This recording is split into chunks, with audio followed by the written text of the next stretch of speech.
everyone. Hello, everyone. Welcome back to another episode of VCTV. So, again, it's a very interesting topic today, and I have a couple of new speakers because we're going to talk about Africa, the opportunities that we have in the continent in terms of investments and the money that is getting pumped into the startups and the entrepreneurs in the ecosystem. So yeah, it's very interesting. And today I have some regular speakers and new speakers and a founder from the continent itself who's going to share startup later in the show. So before I start introducing my speakers, I just like to introduce myself for those who are new for the first time on VCTV. My name is Sunny Mohanty. I'm the regional director of Lajek in based here in Singapore, and I host VCTV every day, Monday to Friday at 8 p.m. Singapore. So VCTV is a platform to connect investors with founders. There we go. That's me. Thank you so much. So today I'm going to start with the speakers who've just joined us for the very first time. A little bit of intro and background about yourself. Lexi, over to you. Let's start with you. How are you? Welcome to VCTV. Hi. Thank you for having me, Sony. Welcome. A little bit of intro and background about yourself, please. Thank you. Sure. So I moved to Nigeria about 8 years ago.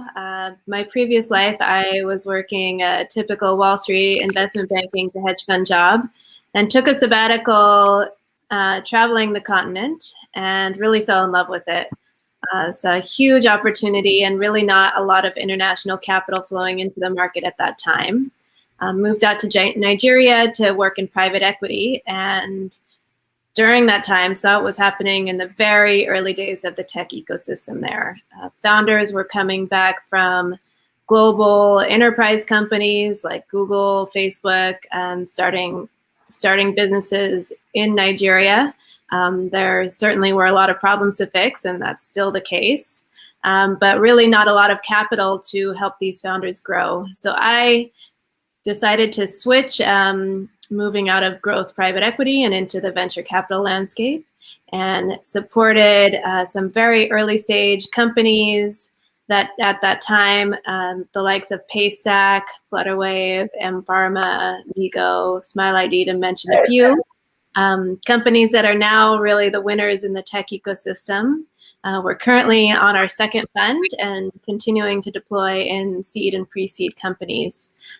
So please, if you have an exciting business that's operating on the continent, please reach out. We'd love to hear from you. Fantastic. Thank you so much, Lexi, and welcome to VCTV. I hope you become a part of the family as we go. Thank you so much. Thank you. So next I have Ayo, who's just joined us for the very first time. Hi, welcome to VCTV. A little bit of intro and background about yourself, Ayo. Great, thank you so much for having me. I'm Ayo Bamigbe Teriba. I currently work as a relationships analyst at Ingressive Capital. GSD Capital is a $10 million fund.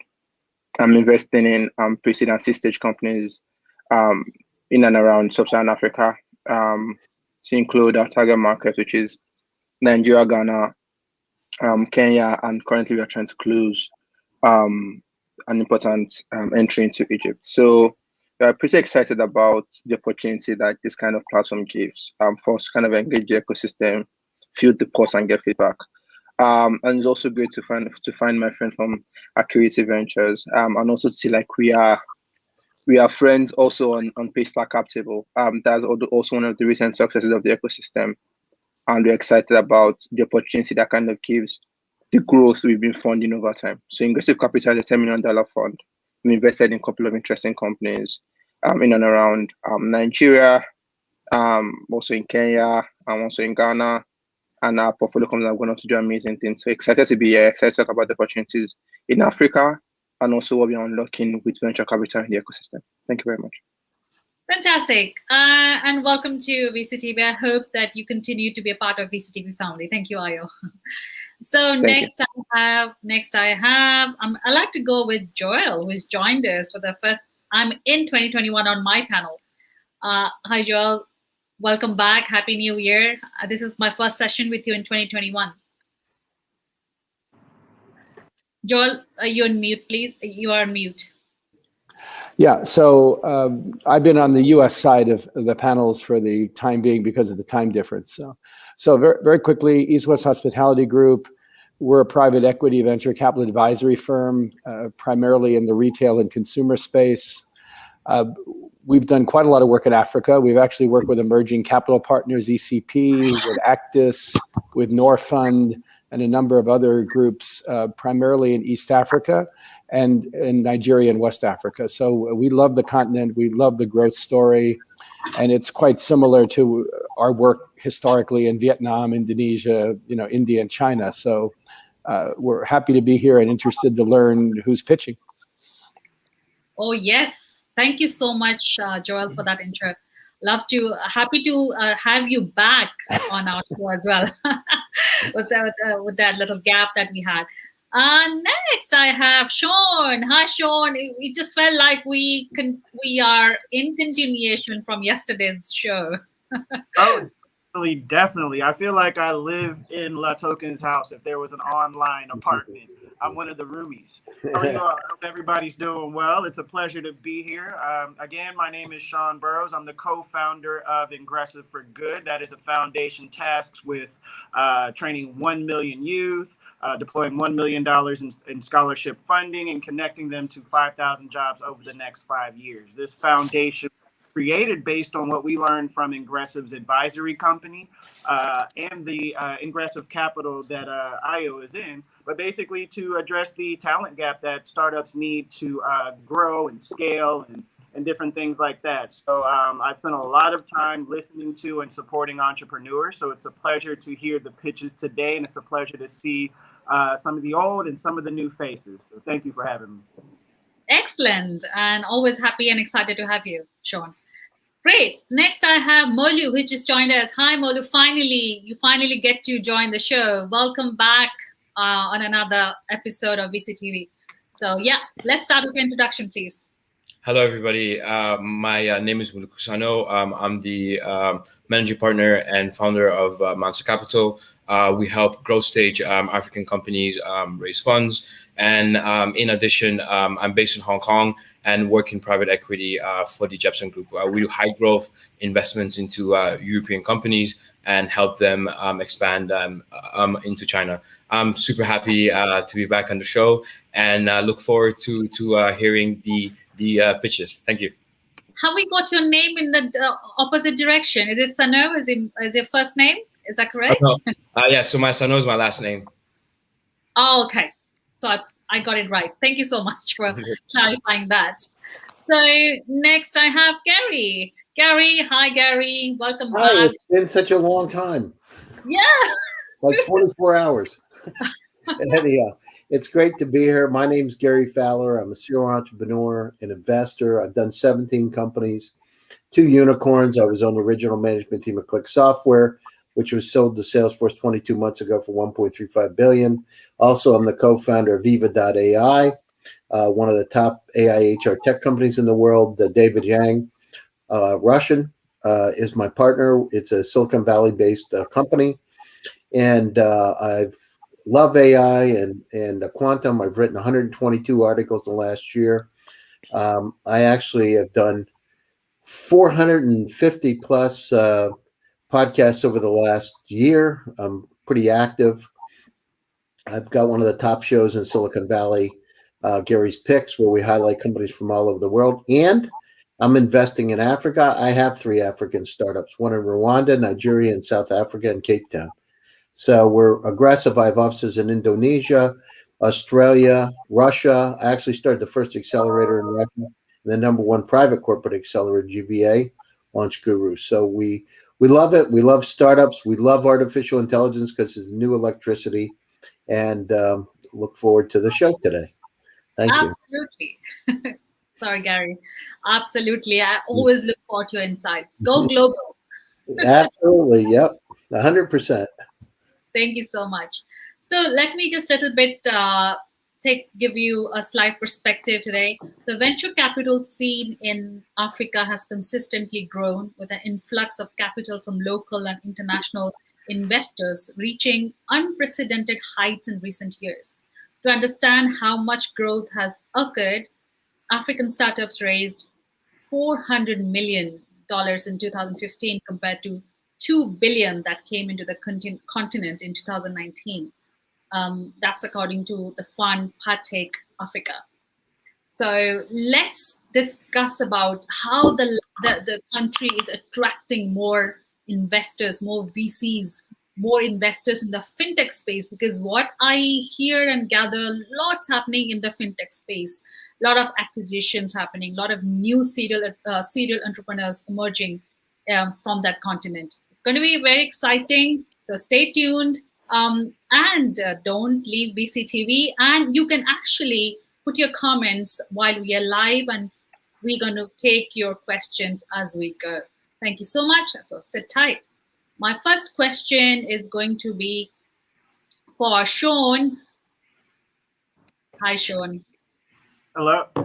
Yeah, let's talk about trends 2020 and fast forward 2021 when it comes to investments in Africa. In 2020, as far as the trends go, we did see a lot of up and down. And again, we saw similar patterns to what you were seeing all over the world. But again, it was just done quite differently within the continent, specifically Nigeria, where I'm based. So again, you had a lot of focus on, of course, the belle of the ball, which is always fintech. So you had a lot of companies that were attracting funding and different things there. I don't want to take too much from Ingressive Capital side. I know there's a specific $200 million mention over there. But again, you just see a lot of people trying to solve the problem, especially now when you have all the back and forth with FX and different things like that. Of how do I make payments to my neighbor? How do I make payments across the board? And again, what you find now is I can't say it's increased now, but what you've always seen going on is like, how do we reach the unbanked? How do we access the untapped? So that's why you see companies active, like you see your Pagas, you see your you see your Paystacks, you see a lot of different payment platform companies that are growing or even just surviving longer than a lot of people thought, because that's a major problem that we're trying to solve. Another area outside of the fintech space is you see a lot of Edutech. Again, the world has transitioned into solving a new problem. How do you teach people when you can't touch them? You can't talk to them. How do you run your offices now? You see, again, we had this conversation before, Sunny, where a lot of us have shut down our offices and different things like that. So there's a transition into, again, just a major focus on collaborative technologies. A lot of focus on the education side, but also on the co-working side. We saw Zoom increase by 600%. That incentivized people. That inspired people to look at approaching this from a new direction. So those are some of the major ones. I know we all have some areas we want to tap into, so I'll try not to go into all of them. But yeah, the last one I would touch on as well, this is a reach over from yesterday. So if you guys were on the chat yesterday, I'm gonna go ahead and just sprinkle in the mix gaming. Again, sure. And the memes. Yeah, gaming. Gaming. Sorry if we left the rest of you that one. But yeah, gaming represents this huge opportunity. It's one of the biggest industries in the world, outgrowing a lot of different ones. So when you look at the fact that even in Nigeria, you had a 8,000% growth in how many people were coming onto the internet between 2013 and 2018, and you combine the stats with how many people are actually playing online games with their phones and different things like that, it just represents this growing community, this growing opportunity that is transitioning also into 2021. Again, I feel like that's 2020, and I feel like 2021 is 2020 part 2. So you're seeing a lot of transition, a lot of the same trends going on there. But again, they're just key overall areas that I would pay attention to in 2021. Maybe I'll go into deeper details, so I'll give other people a time to speak, but there's always going to be agriculture. There's going to be infrastructure and power and logistics. You're looking at, and also you're looking at the retail sector, just based on the amount of people. You're looking at 34% of the African continent now transitioning into a middle class, and those numbers are growing. So you're seeing a growth in the amount of expendable income. But please let me release the mic. Sure. No worries. Thank you, Sean. That was great start. Thank you so much. Next, I'd like to ask Joel, who just mentioned that he's investing a lot into African startups. So, Joel, again, the same question: trends 2020 and looking forward. I think the easiest thing. There's some good things and bad things about Africa. Obviously, many of the African countries are very small, thanks to historical colonialism. So, in some cases, if you don't do a pan-African business in East Africa, it's difficult because each market is relatively small. Nigeria is a special case, obviously, because it's so large compared to anywhere else in Ethiopia. But no, the trends I see in Africa are trends which are following what you see in other emerging markets. Similar, for example, in Indonesia, people are digitizing all the warungs, all the small shopkeepers all over the country, so they can eliminate cash because they don't have banks, they don't have credit cards. So I think similar things like that are happening in Africa. Logistics companies, I mean, people are, the cold chain in most of these emerging markets historically has been very poor. So people who crack the cold chain logistics systems are in a huge opportunity to grow. So, anything that benefits from consumer growth, from retail growth, that, I'll use the example of Safaricom. The first time I went to Kenya, I was blown away by people paying on their analog phones. I mean, we still barely do that in the United States with our digital phones. So Safaricom, people used to stop me on the street in Nairobi and told me I looked like the guy that founded Safaricom Pesa. And finally, I happened to meet him in a restaurant, so I could see why. But it was an older chap that looked a little bit like me. So I think all the trends that are happening in emerging markets like Indonesia, Vietnam, India are happening in Africa. They're just happening slower a few years later.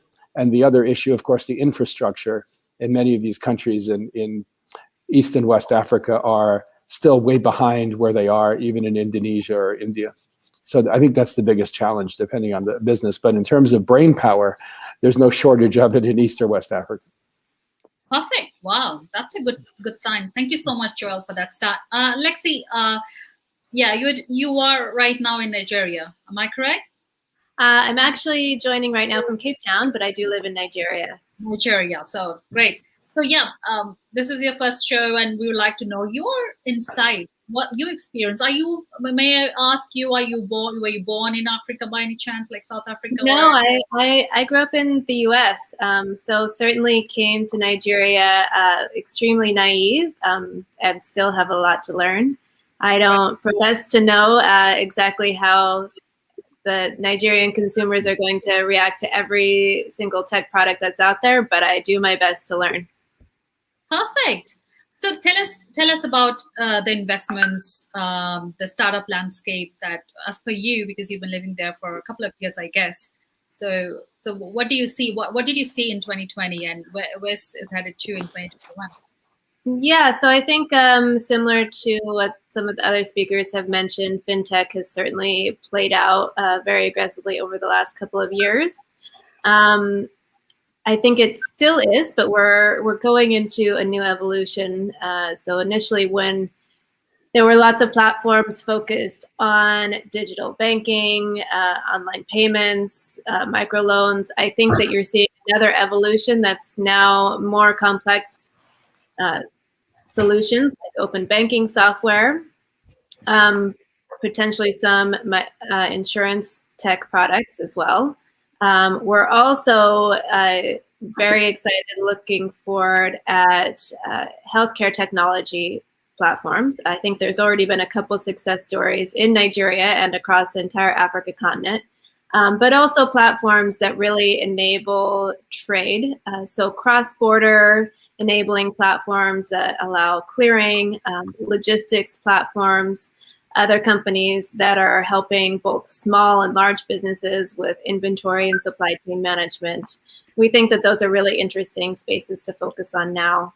I would say, contrary to some of the other speakers, we are not yet super excited about the direct-to-consumer opportunity broadly, although I do think there's some interesting subsectors that certainly approach that.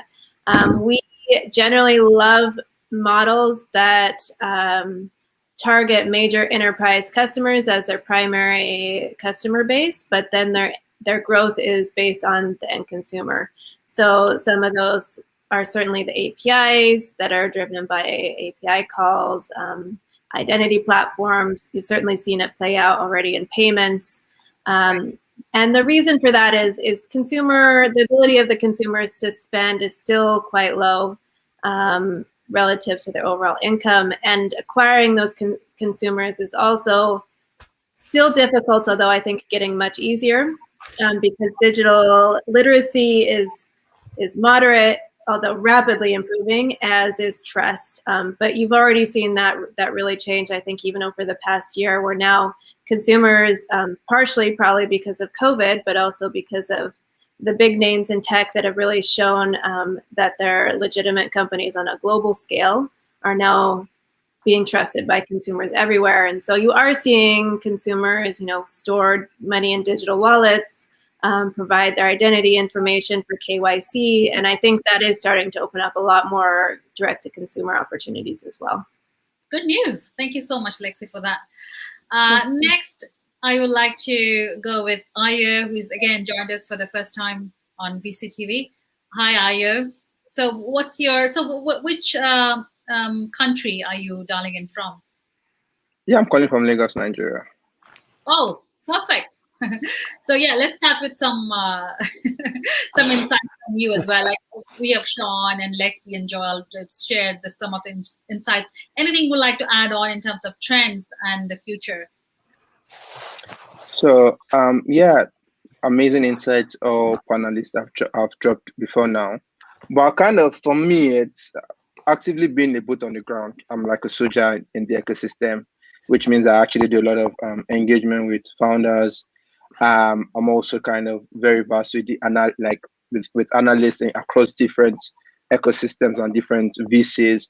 I would say that it's more of the science coming out of Africa is more of a good sign that needs to be more like deepened down. What I'm saying is we as an ecosystem have come from the point of like seeing very rudimentary, seeing very not understanding what technology is from the West to becoming the market where almost all Western players are looking to deploy capital into. So the ecosystem as of 2020 has shown that year on year, even though COVID happened and then it slowed a lot of things in the ecosystem across the world, year on year, the venture capital that flows into Africa doubles as against every other market you're seeing, every other developing market or emerging markets in the world. So Africa is clocking 1.07 billion as the estimated disclosed funding coming to the ecosystem. For just 2020, I would say this is a growth, like we are in the growth stage of development for Africa. A lot of our companies are starting about 2015. That was Paystack, was the first company to go to YC as they exited. You've got Sendwave also exiting toward Remit. You have seen Bionic. So like every other structure that means a complete ecosystem is happening. You've got like as fund managers, we know we've got to raise, we've got to deploy, and we've got to return. Some interesting signs that come out of the ecosystem, like we are already back returning capital to our LPs. So for Africa, it's still going to come to pass that because we are a very dynamic continent across everything from skin color to actually even our growth phase. We are a very the models across the world does not particularly mean it's going to work for Africa, and that's what makes us dynamic. So we are at the growth stage because we are finding interesting growth stage funds start deploying into specific niche companies into Africa. You're seeing target VCs going to companies like Kuda Bank. They're deploying across just their niche of funding. You're finding interesting companies going to ULESSIN, which is an edtech, across a specific niche of like companies. That means an Edutech VC going into an Edutech company, a digital bank VC going to a digital bank company. So you're already seeing like the growth stage has come to a stage where people are no more just waiting on trends or like, oh, how are the governments doing? But people are able to see like, oh, the innovators in the ecosystem have taken the bulls by the horn, I'm moving forward. I've got traction. I've got things to report as success. So why won't you want to back them? Why won't you want to back the continent that's going to house 50% of the working population by 2050? Why won't you want to back the next emerging markets that's got a growth phase that is actually tackling the likes of established markets across the world? You've got Kenya, you've got Rwanda. Rwanda is doing policies that kind of makes it very synonymous with Singapore. You've got Nigeria doing a lot of, like, even though the regulatory balance format of Nigeria is not the best at the moment, but you've got the fact that the innovators in Africa would not stop. They would not be bullied because of the regulations coming on. They would actually build around regulations because that's how unstructured, how kind of rigid the market has always been. But that is a specific niche case for the market. So as against everything I've heard, I would say I'm excited. I would say I'm more bullish. And I would say that at the point, it's just about allowing Africa to kind of do things at its niche pace, because we've got a particular pace that is niche for us. So that's it. Great. Thank you so much, Ayo, for that. I love, very elaborative insights as a start.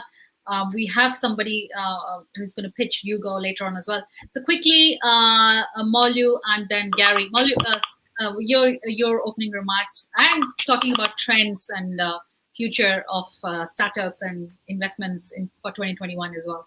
Thank you. So all the panelists have said amazing things. So I think that the biggest trend last year in the African ecosystem was the validation, right? Like the most important validation was the exits that we saw. So we saw the Paystack exit, which Ingressive Capital and Maya were a big part of. We saw the MS Africa exit. I know Lexit too. Exactly, and Alexi as well, right?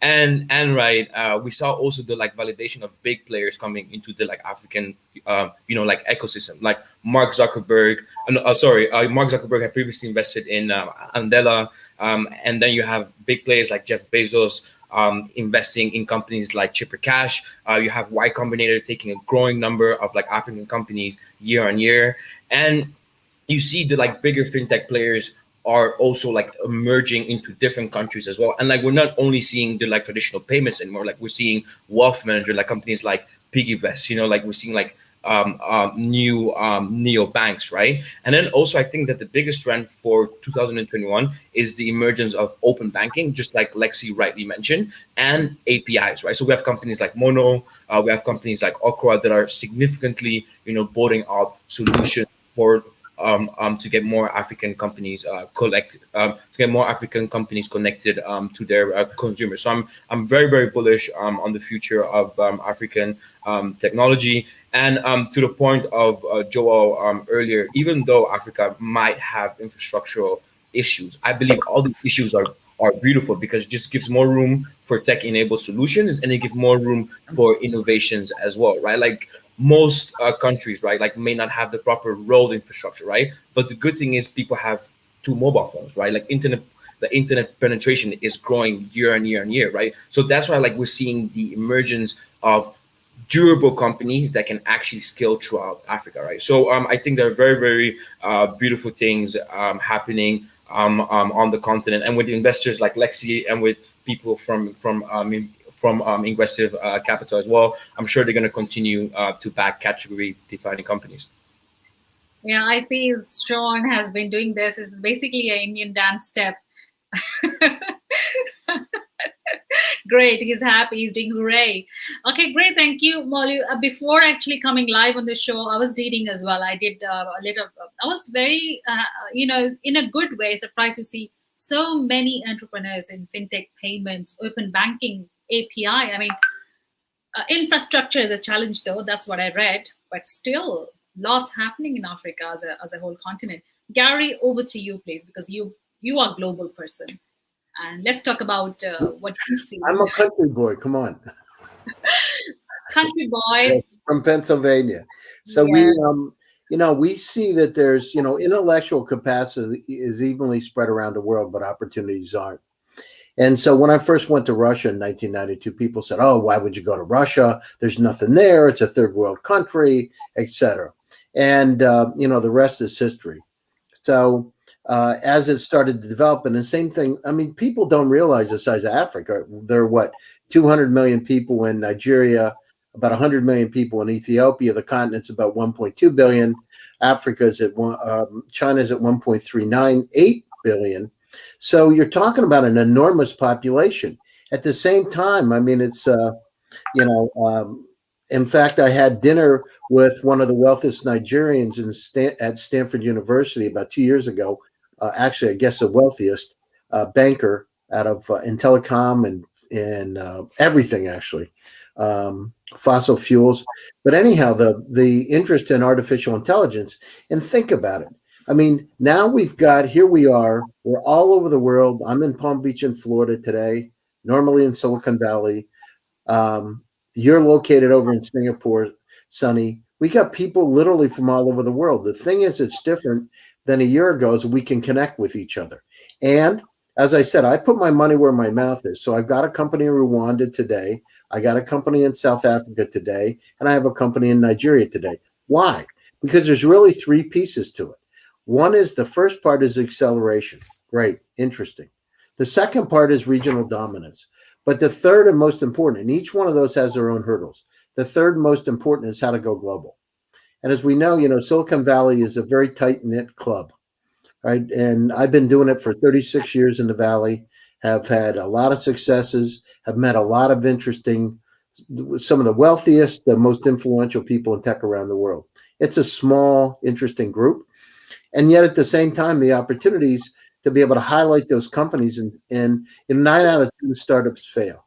Why do they fail? Right? Because they don't have the visibility, they don't have a network, they don't know how to raise money, they don't know how to pitch properly, a lot of things. So I believe that the opportunity, it's an amazing opportunity in Africa today, as long as it's a focused, surgically precise approach. And specifically, like we did over in Russia, and again, literally, I'm a country boy. I came from a village in Pennsylvania of less than 500 people. So what I see that it's untapped. And, it's like we focused on the Black community in the U.S. Actually, one of the board members of the NAACP, if you know what that organization, the top Black organization in the U.S., is on our board. I've been doing this for 13 years. This isn't like today's news is yesterday, because that's where the opportunity. We each have a goal to be able to make wherever we are better. And the more jobs that we can create, the more we get into these deeper technologies like machine learning, deep learning. I'm writing a lot about quantum computing and quantum networks, et cetera.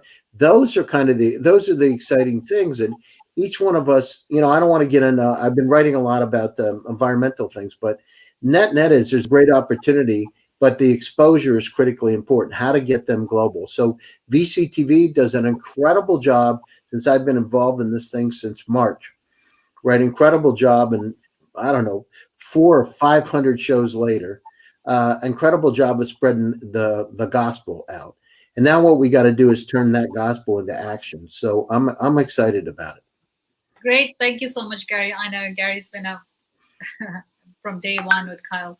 Thank you so much, Gary, for those insights. Lovely insights. So I'm going to ask a question that was asked by my colleague. By year 2030, report by UN estimates that there will be 1 billion unemployed African youths. This gap must be closed, or there will be increased social and economic unrest. So what opportunities can we take advantage of to address this future human resource? So I'd like to go with Sean first. Is that okay, Sean? Sean, you're on mute. Gotcha. We back. Honestly, that's right down my alley. So Ingressive for Good is basically geared towards filling that gap. We're actually now completing a labor market research report that tends to actually go through and survey a lot of the major companies that are hiring talent, and also the ones that are placing talent. And then we will follow up with phase 2 with the company where we actually go to the talent itself and see what the actual gap is. The truth of the matter is, as much as there's a gap in technical talent in the African continent, we need to understand there's a gap in the entire world. One of the opportunities that I didn't mention before was that if you start getting into data and different things like that. So there's this really interesting company that basically sets up, that trains people how to do data entry for those, basically data AI. Basically, it's programming the AI for a lot of different websites and applications and whatnot. And they're training people who are just barely literate and actually teaching them computer skills and how to do this. And it's just that serious. They have to go down that far down to the pyramid to start accessing the talent that they need in just that particular sector. Again, the major issue that we find within the African continent and that we find in most developing countries is that even if you go to the university level, universities do not have the capacity to create the talent that is necessary to compete at the global standard. So you find a lot of people having to augment their educational path with things like online learning courses and different things like that.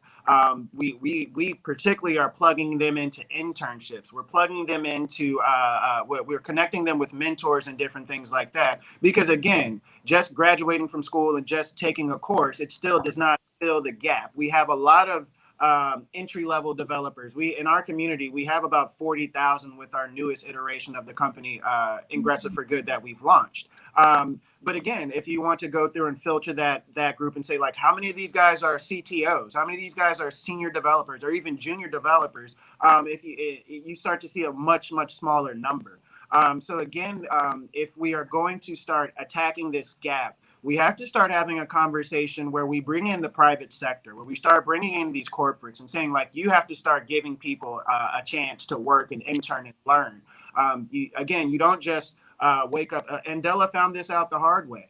They had a lot of money invested into their policies and practice. I mean, not policies and practices, but the company itself.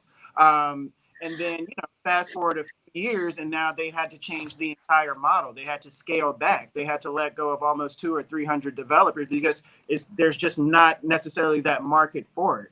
And you can't just keep siphoning all the talent to developed countries. You have to start developing those opportunities locally. So again, I think I lost track of the question a little bit, but my major point is just to say that the focus has to be on talent development. We have to give them access to the learning resources. And then again, we have to plug in the corporates to allowing the youth and different people to have an opportunity. And that's where you're going to start seeing them have the capacity to start their own companies, the capacity to really start engaging in disruptive innovation, the same way you would see in a Silicon Valley. Again, there's just not as much infrastructure. There's just not as much inherent knowledge gathered from just participating in the daily society like you have in more established economies. Yeah, you're right on track, Sean. It's about human resource. So human resource is probably Africa's biggest potential. What must be the priorities for government? This question is for Lexi. What must be the priorities for government, businesses, and professionals to ensure these resources do not go to resort or social and economic unrest? I think that for me, that's for Lexi. Yeah, Sean, but I think Sean probably has a fantastic view on this also. Maybe can you hear me? Yeah, we can hear you, Lexi. Yes, very much. So I think certainly inclusive policies for private sector companies themselves are hugely important. Enabling companies to really grow only improves the employment challenges that we're facing. Education, of course, is a huge gap, but I think you have really seen companies step in to do specific training and skills-based training, particularly around developer talent. But also, this can certainly be expanded into not only other aspects of technology, but communications, call centers, whatever you have. I think that Nigeria specifically could be an incredible hub for a global digital marketplace of talent, and is already starting to be. Yeah, I mean, like the unemployment problem that we face is absolutely a massive challenge, but we only get there by promoting and supporting private enterprises to build their companies successfully, in my view. Perfect. Thank you, Lexi. I'm just conscious of the time. Joel, over to you, please, with the same question. Yeah, I think my answer is really pretty simple. I'd look at it from the top down first. First, you have to have capable government, number one, and that capable government has to build infrastructure. And one of the biggest problems in Africa, particularly in Nigeria, is power. I mean, we know that. I mean, everybody has to buy generators. Sometimes the power's out for a week, 2 weeks. You can't run a business with no power. And I mean, that's a huge problem. So I think if you don't have good government, if you don't have somebody building a decent infrastructure across the country, that's one of the things that China's done so well. Even Indonesia, compared to 25 years ago, power doesn't go out very much. You know, Vietnam, India is another case where it's an infrastructure mess. Okay, so if you don't fix infrastructure, then I think at the end of the day, it's very difficult to build a sustainable, growing economy. The other thing is that there may be 2 or 3 different types of economy. Just digitizing every retail store in Nigeria would employ a hell of a lot of people, and that's exactly what they're doing in Indonesia, with fintech. So it depends. I mean, the opportunity comes in, and you can use lots of foot soldiers. They don't all have to be tech people. They don't have to be highly educated people. You can use moms. You can use, teenagers. You can use all sorts of people to be employed doing what I could call on the ground work, for larger tech platforms, as just one example. So there's a lot of opportunity, but again, if the infrastructure isn't there, it's not going to happen very quickly. Absolutely, Joel. Infrastructure is the backbone. Thank you so much. Molu, over to you, please.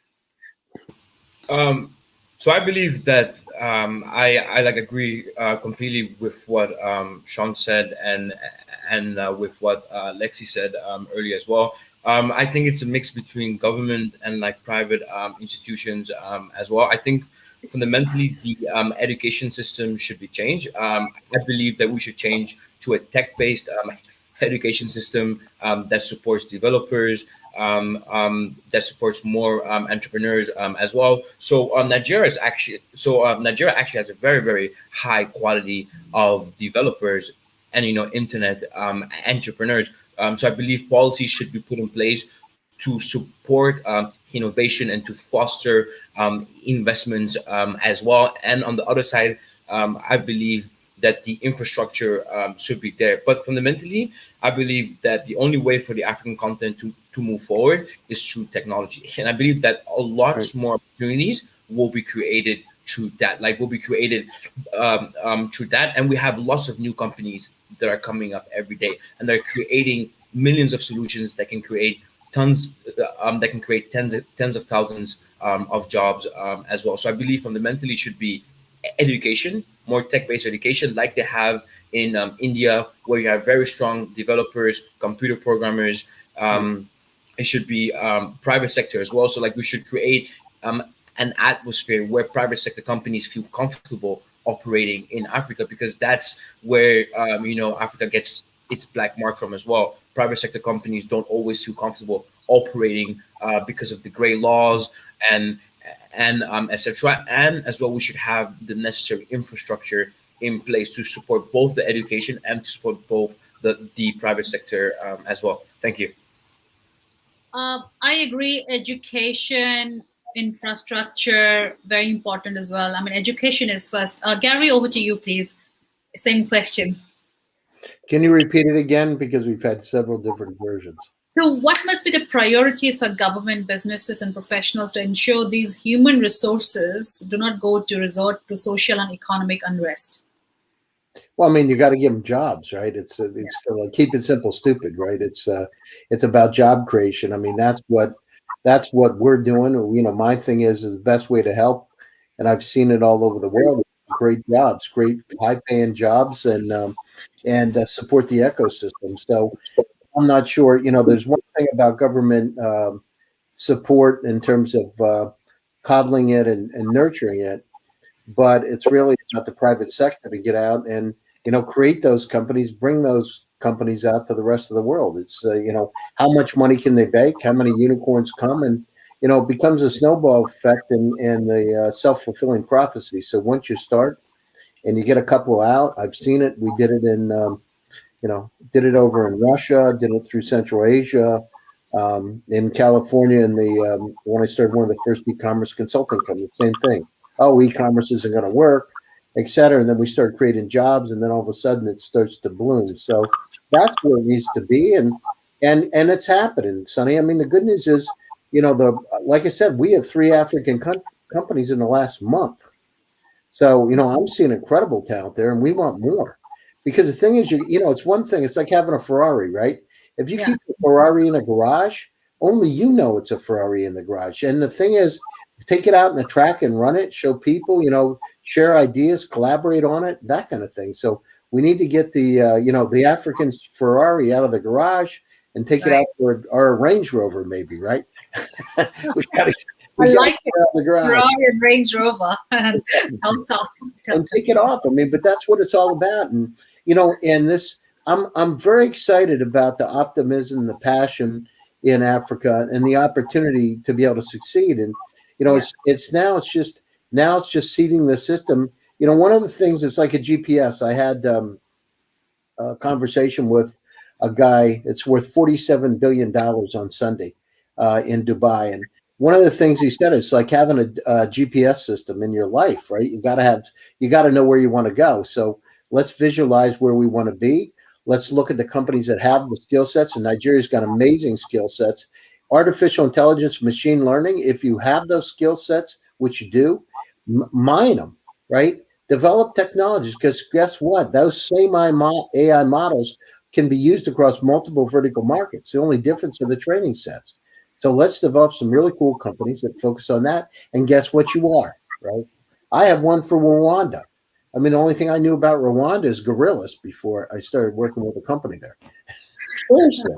I mean, and that's just me. That's what I knew, because I was passionate about conservation. So let's go, but let's get out and get them. Let's not just talk. There's a lot of bullshit out there in the world about talking. It's about getting shit done. Absolutely. We have a question from our online viewer. So African youths are eager to have more opportunities to work. How can we ensure these opportunities get to them despite the challenges in the continent? Who would like to take this question, please? I nominate Sean. Okay, cool. Please go ahead. Thanks, Nathan, for asking that question. So for me, the thing is, just tying that to also the question asked before, for whom much is given, much is expected. So Africa has gone to a stage where you have 17% and 17 years old as its median age. That's an average Nigerian age. In the next 10 years, if you don't develop jobs for those people, they're going to transition from that into terrorism, into having to fend for themselves in any other attractive means that comes. It's not who we are, but it's the fact that when a man goes to a particular age, he's got to feed the folks behind him. He's got to feed himself, and he's going to find a way to do that. It's just a human instinct. So a lot of African youths are eager to get opportunities to work. How can we ensure this opportunity gets to them? And the challenge about the continent is, first of all, it's perception. And I feel a lot of times, Africans, and we are doing it, we need to kind of redesign the PR that gets out there. Before now, there's a lot of stories that are made about Africa, fraudsters and whatnot. But the truth is, we all know that Africa is not the height of fraud in the world. There are more countries that do fraud than Africans, but they pin it on the Africans. So how would you expect people that actually get a version of the news? If you only watch CNN, you only know the good thing about Democrats, right? So it's like Africans need to actually do the right PR into the world. Like, we need to actually show who we are, and we've seen it in amazing companies all around the world. Jeff Bezos will not invest his dollars in an African company if it's a shit company. So the truth about it is, like, we are good for what we get, and we actually need to just go out there and get more opportunities, build our skill. Joel has said a lot of things about like what we need to do and how we need to do it. We just need to do things smartly. We need to actually build, not just for Africans, but build for the world. We need to build in a collaborative manner. We need to build leveraging mistakes and also prospects that Africans can get by engaging a lot of people around the world. So for the opportunities we can get, and I feel like put yourself out there, develop your skills, get better, and also like keep pitching, keep engaging opportunities. It will definitely come. So yeah, that's it. Sean. Thank you so much. Sean, over to you, please. Yeah, Just to make it quick, I would say we definitely have to facilitate at every single level possible the growth and the creation of startups, just across the board. I think startups, if you look at the impact it had on the U.S. and creating so many different opportunities there, which is why, companies, areas like Silicon Valley had so much weight, just because they were just pumping out high value companies in whatever capacity. So again, we have to support that area of company creation. And then I think at some point there has to be a personal responsibility within the African continent to not just get the skill to actually start making money.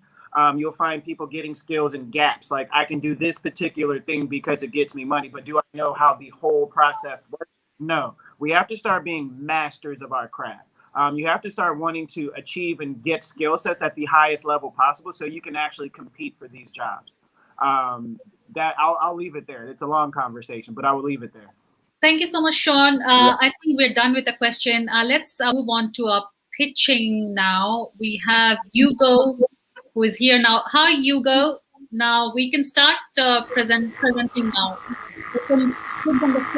We hear some noise in the background. Is it coming from your side? You can switch off your fan if that's what's making the noise.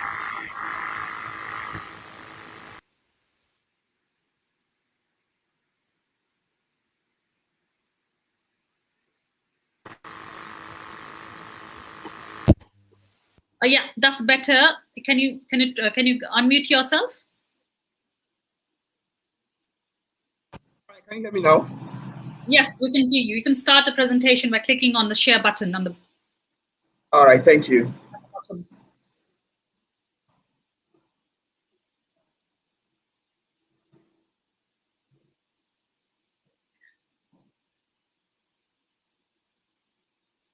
Hi, good day, everyone.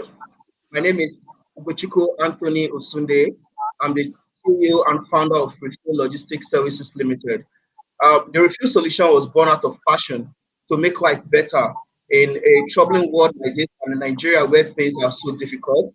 I had this experience of running out of gas on a very good day, and somehow I lost my cool because I was unable to get my gas delivered. And out of that experience, the refuel solution was born. The problem is most times because of the large expanse of land in Nigeria and distance from gas stations to residential areas, we have difficulties in accessing this service. We go all the way driving, and with the traffic in Lagos and most cities in Nigeria, you have issues of accessing this service, despite the fact that most of these gas stations are readily available for services. Now, the problem of convenience is very it's happening that we have to go distances, driving, stuck in traffic to get our gas filled. And sometimes a whole lot goes wrong. Gas explosion, accident on its way. This is a big problem we are currently facing in Nigeria. Just recently, over 12 or 15 lives were lost in Agbo, Delta State, Nigeria,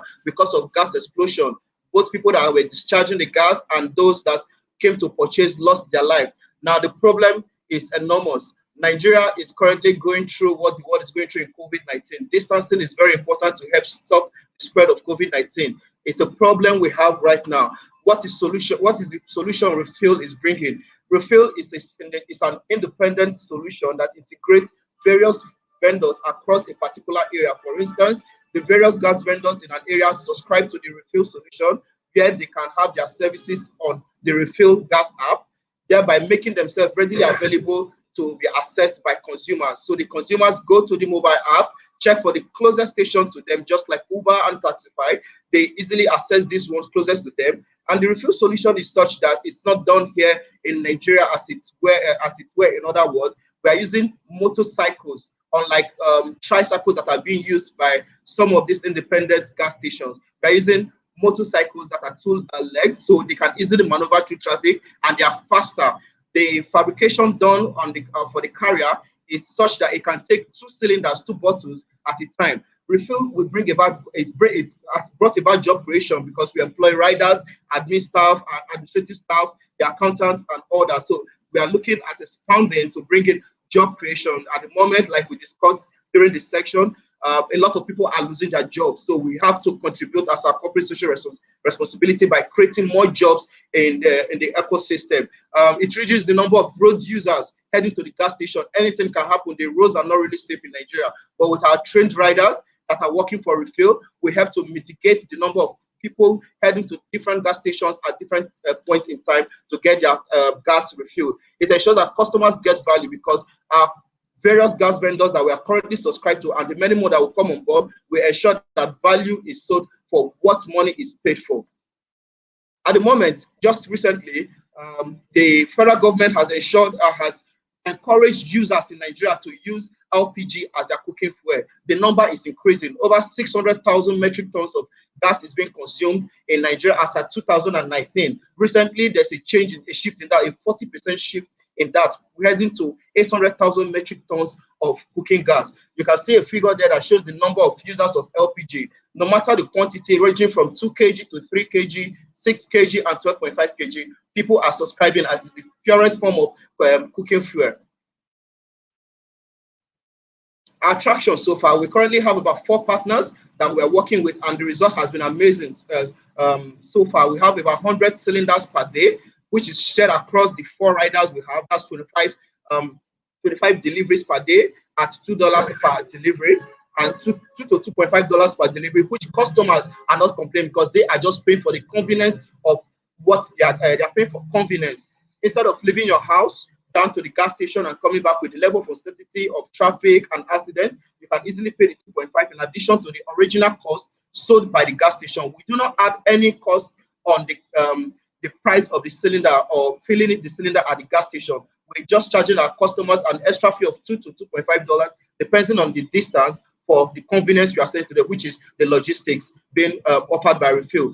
At the moment, we have about 100 recurring customers on a daily basis, and to deliver, we made an estimation of about 557,600 orders yearly based on 100 deliveries per day and 6 days in a week. So we came up with about 57,600 deliveries in a year.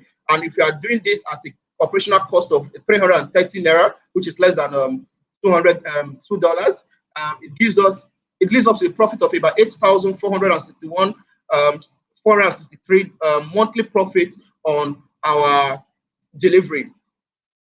Competitive advantage.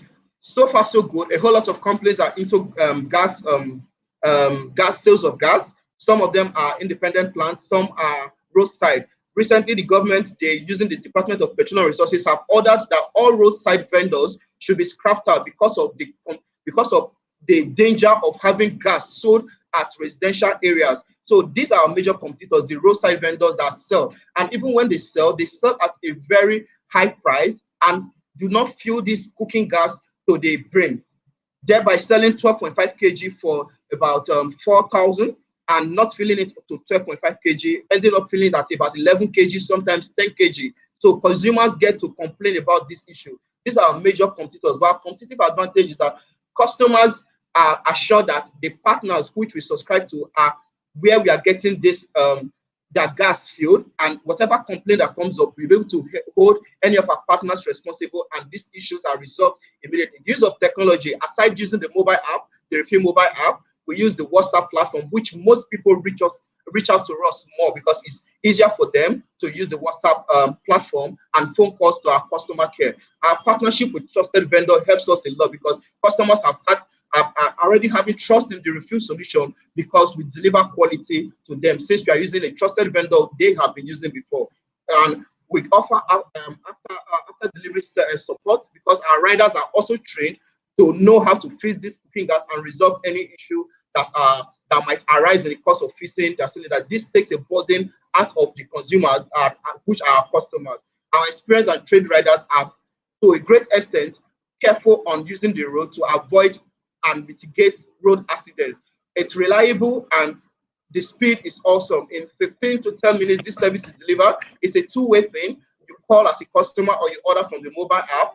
We pick up your cylinder from your home, fill it at the gas station, and return back to you. At the moment, we do not offer the express delivery because of the constraints we have in Nigeria. Most customers will run away with the cooking with our cylinders. Sorry to interrupt you. Lexi would be leaving soon.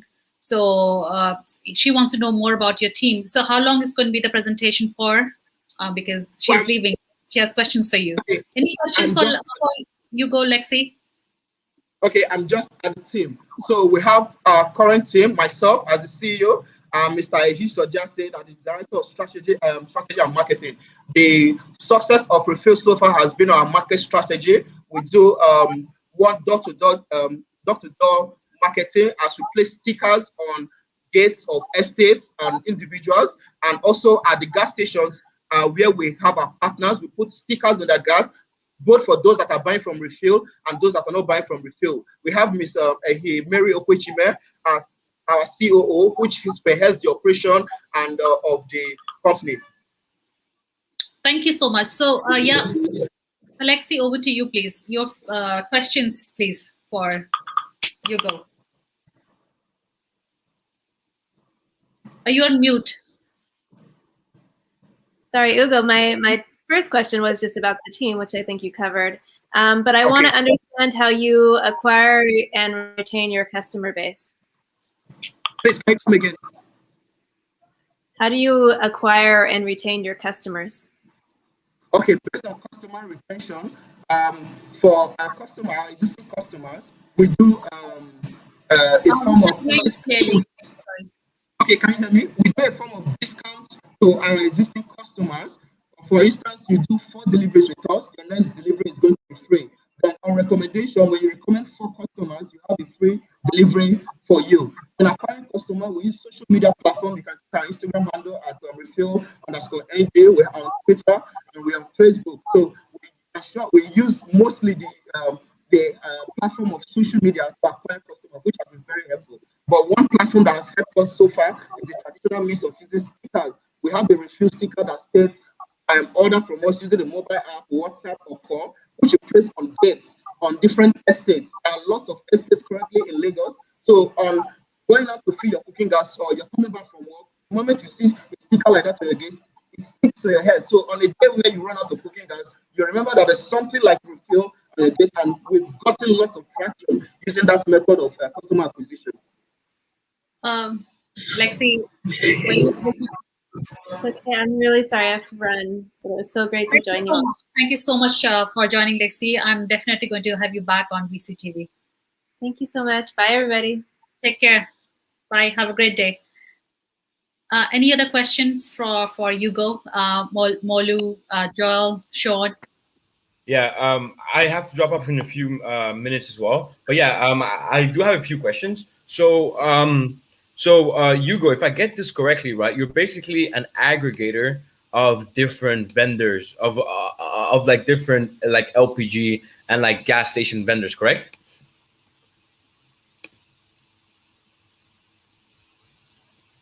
I can't hear you. Hugo, you're on mute.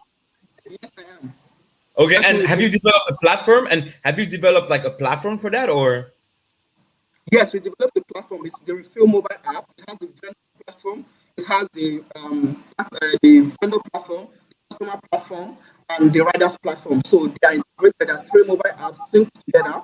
So the riders platform, the riders receive the order using that platform. The vendor platform, they see daily transaction, and the customer platform, they order from the mobile platform. Interesting. And at what stage are you currently, and how many paying customers do you have, and how do you expect to like scale this? Okay, at the moment we have 4 riders that are at the 4 different stations for proximity, and we have about 100 recurring customers at an average of 5 to 6 orders per day, and at an average of 5, we're having about 20 customers every day, and sometimes we go as much as 50 per day. So scaling up, we intend to integrate more vendors which we have reached out to by purchasing more mobile bikes to help deliver faster to reduce the delivery time, because the closer the station to the individual, the faster the time frame of picking up and delivery. So scaling up, we have to reach more vendors and get more of our delivery bikes closer to them. That's we're scaling up. Okay, perfect. All right. Hugo, I need to run right now, but any last words from you, Molu, before you leave? Yeah. Any last words? Yeah, but thank you for pitching to us, and Sonny, please do send his deck to us after the call. Thank you. Absolutely, I'll do. Thank you so much, Thank Paul, you for so your. much. Okay. So Joel, yes, I'm going to connect you with Hugo on email. So you have any questions for him right now?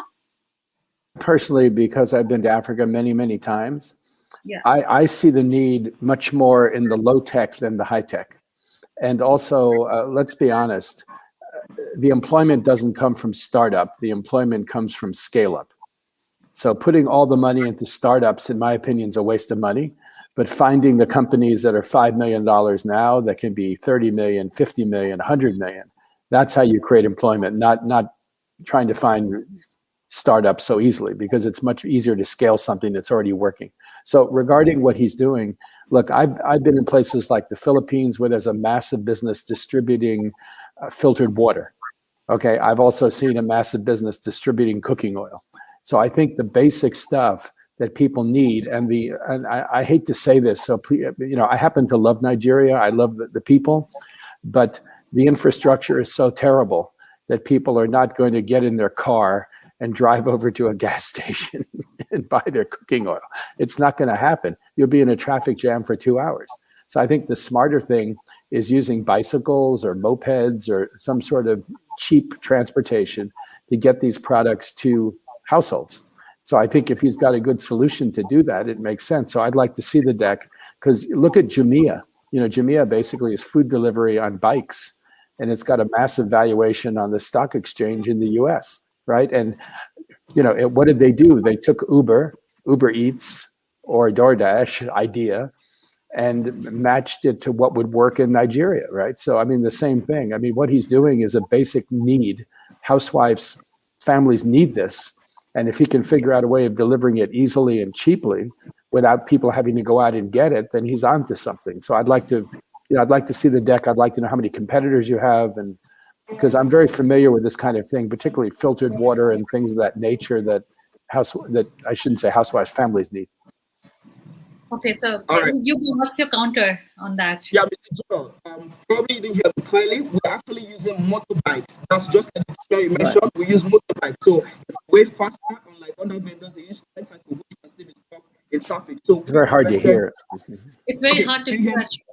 I'd rather look at a deck. I'd rather just look at a deck and find out how to. It's easier. I'll send it.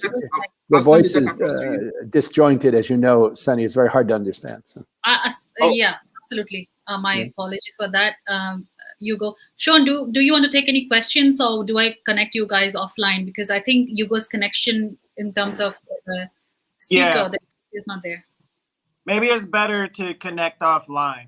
But I'll say when we connect offline, if it's through email or something like that, I'd like to better understand what your total accessible market is.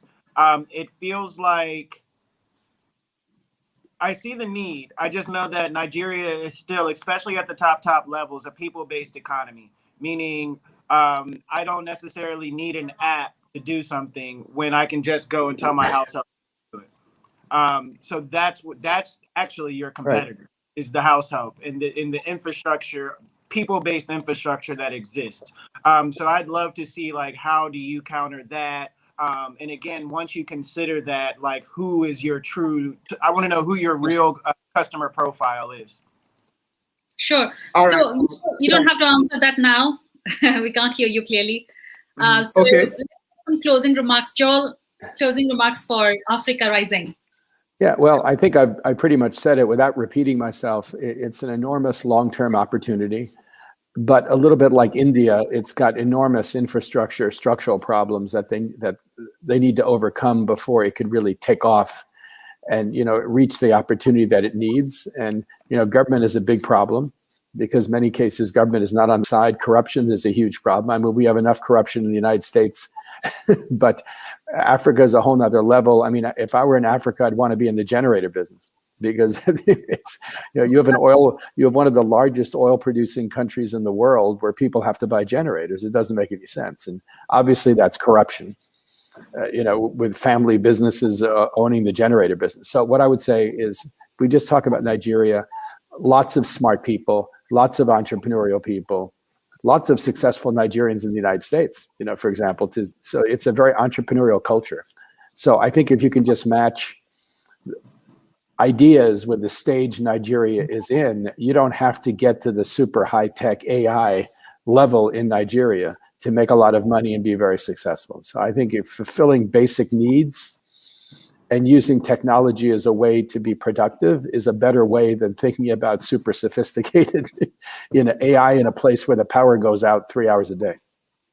I think in fact we still have a challenge to solve, like infrastructure. I think that's bare Well, minimum. power. How can you have IT if the power's out all the time? Correct. Power is Sean, a major one. closing remarks, please. Awesome. I definitely have to jump off myself. So again, Sonny, it's always a pleasure to be here. Thank you. I appreciate what you're doing. Africa still represents the next ability to be the next Carnegie, Rockefeller, Musa Mansa. Like it's here. It's not overnight, but the ability to do these things are here. So I look forward to speaking with more entrepreneurs like Ugo. And yeah, let's keep our finger on the pulse. Thank you so much, Hugo. Thank you, Sean and Joel. Thank you for the show. We are done with the show. I'm back tomorrow on VCTV, another topic, another set of speakers. Till then, keep watching VCTV and have a great day, all of you. Bye-bye.